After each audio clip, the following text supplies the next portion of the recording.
So a major difference between CPT and other typological systems is the fact that I don't strictly believe in type. I don't strictly believe in cognitive functions either. In terms of type, what I do believe in is the term cognitive magnetism. This is our predisposition to think and perceive internal versus external in differing ways. And this can manifest as an average in one of 16 ways. However, none of these 16 ways are going to be exactly the same as each other. Every person is an individual. Every person will vary in the way their cognition operates. And as such, as an INFJ, when I describe myself, I won't be describing other INFJs precisely. I'll be describing how my cognition works. But another INFJ might have a higher magnitude of introverted feeling. They may even have a higher consciousness of introverted feeling. They will still have an INFJ ratio, and that's why they inhabit the region of INFJ, but their INFJ ratio might be straying more towards the ENFP side, or it might be straying more towards the ISFJ side. There's a lot of individual variation, and just because someone's in one region, it doesn't mean every single person's going to be inhabiting the exact same place within that region.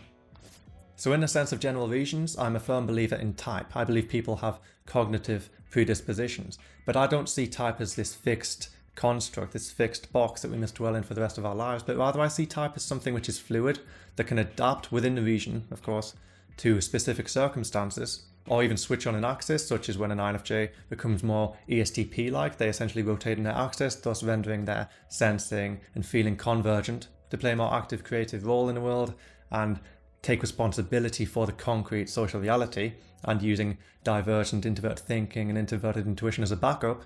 So in that sense, a person can alternate between one type and another, but I'd also argue that people can overcome their types completely. They can become the summation of all types because it is possible to access any function that we want to. And this is the transcendent function that Jung himself talked about. So type is not something to define who we are. It isn't an identity that we just get handed to us from this person on the internet. No, it is simply a starting point for self-development. It is a presentation and illumination of the pathways through which we can become stronger versions of ourselves. And in terms of the cognitive functions, I don't use an 8-function model. Heck, I don't really use a 4-function model, because while I do use 4 functions as an effective way to demonstrate what is in reality this vast intervariance of positions on relative spectrums, the binary presentation of 4 different functions is for me an effective way of communicating different extremes. Because at the end of the day, we are human and we need extremes, we need binaries in order to understand the grey areas. Once we have established a binary construct in our brain, then our brain can begin to perceive over time the increasing amount of grey that seems to exist between these 2 different extremes. And as such, a 4-function model is useful. I still stray away from an 8-function model because I think while this is used for exactly the same reason as what I was talking about before, I find the 8-function model, for me, a little bit too clunky, a little bit too rigid, and personally I find systems that employ or place too much emphasis on 8 highly separate cognitive functions in each individual have a specific role to play. I find this conflicts with a more fluid approach to personality. I find this conflicts with what I perceive to be the truth of cognitive type, something which is fluid, something which is undulating, something which is adaptable, because I find these 8 model systems rather present an entirely too concrete, an entirely too rigid structure that tries to place every single person into a specific box and specific way of thinking, and doesn't necessarily allow for the person's growth, and doesn't place a sufficient emphasis on the means by which a person can achieve this growth. So while I do, for the purpose of effective communication, use a 4-function model, I do not strictly believe there are 4 functions per se. What I do believe in is 2 separate continuums.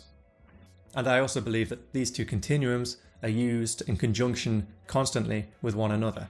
Therefore, one extreme of a continuum and another extreme of the other continuum will always be employing a lens codec role. What is a lens function? A lens function is a perceiving function. A lens function doesn't assign any value whatsoever. It simply perceives information. It is the codec function it is adjoined to that assigns values to this information, but the codec function, conversely, doesn't perceive information. And this is why all cognitive interactions, no matter what extreme of any given continuum you're using, always uses 2 continuums. So a lens function will always be adjoined to a codec function and vice versa. And Jung himself made very similar observations. Jung pointed out there are rational functions, the codec functions, and irrational functions, the lens functions. The irrational functions are simply perceiving information. They are not assigning any kind of value to anything, whether it's perceived internally or externally. It is completely neutral. It is unbiased. There is no agenda other than to perceive. A rational function, on the other hand, as the name implies, it assigns values to things. It seeks to rationalize what is being perceived by the lens function to which it is attached. So let's revisit the two continuums. One continuum is a lens, the other continuum is a codec, and as such, one continuum is entirely preoccupied with perception. It could be sensing, it could be intuition. So let's take a continuum, let's just, for the sake of argument, draw a line.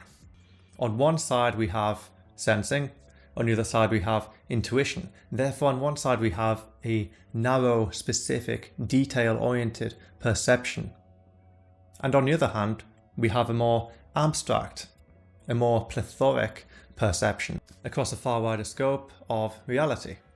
Both functions perceive information, but sensing is grounded in the concrete and often has a present tense manifestation, whereas intuition is more abstract and trends more towards a future tense orientation, because the wider your scope of information, the more you are going to be seeing patterns, the more you're going to be seeing where something is leading to, the more you are going to be, through the use of a codec function, assigning a kind of contingency.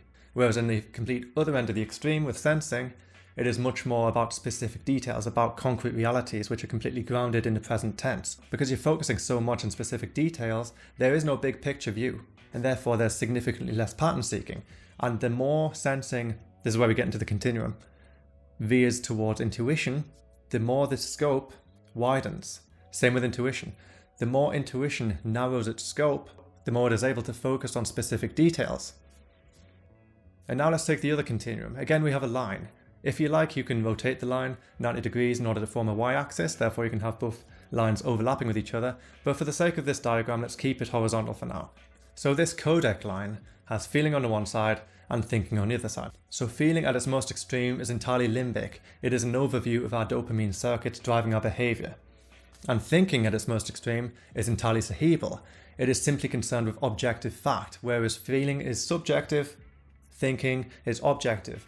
And I know that objective these days is a bit of a positive buzzword, but in reality we need both objective circuits and subjective circuits in order to come to any kind of rational conclusion. Any perception of reality, whether internal or external, through what is known as the self, is intrinsically connected to subjectivity because you are. And as such, just as intuition requires a degree of sensing in order to focus on specific details and vice versa, thinking very much requires feeling in order to make anything remotely meaningful. Let's say if I was feeling an emotion, I am feeling a dopamine circuit within my brain or an interaction with that circuit. It's entirely limbic. But if I was to feel an emotion related to a objective heuristic, for example, let's say I have moral values instilled within me from youth. They're not going anywhere. Not anytime soon anyway. So when that value is breached, when I feel a cognitive dissonance within something approximating my objective circuits, the greatest activity will be found within my limbic system because I've been emotionally attached to those heuristics.